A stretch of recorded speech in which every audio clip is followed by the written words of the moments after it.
Adams, and I was one of the founding members of the Food Forest.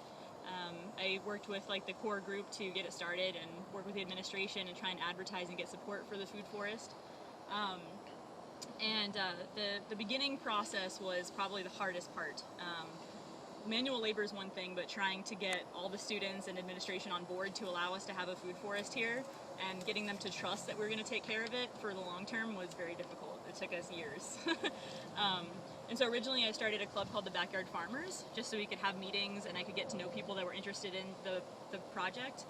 And then over the course of time, more and more people started getting interested in it, and I got a core group of friends that really wanted to see a garden on campus. And so we all started working together, and we had an idea to have like a really small garden that was over by the dorms on campus, so that people would see it every day and be compelled to go work in it.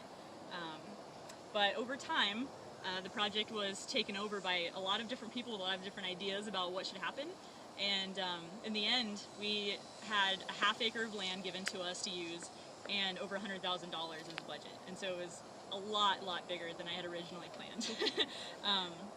And so now, I mean, as you can see behind me, there's huge tropical fruit trees and perennial vegetable trees, and it's just like so much more than I ever could have imagined.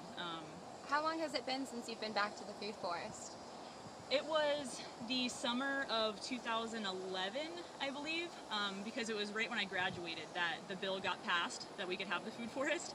And so I worked as much as I could over that summer in here when it was just bare ground.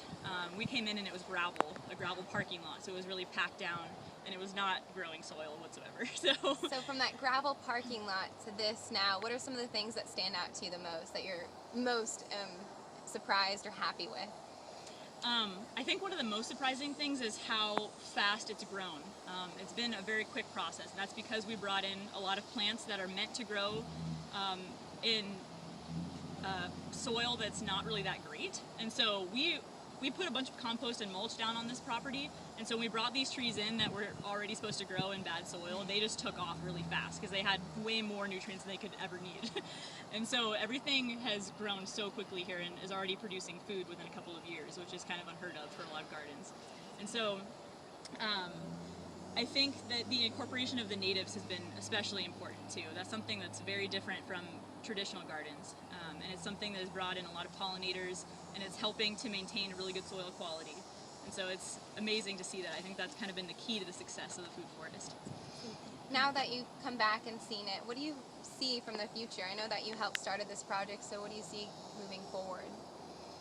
Moving forward, I know we've been talking for many years about having even more fruit trees, and a lot of the plants that are here now are kind of to help stabilize the soil and to add more nutrients in.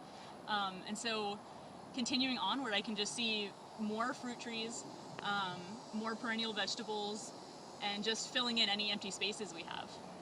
So thank you for coming back out to the Food Forest. Thank you guys so much. It's amazing to be here.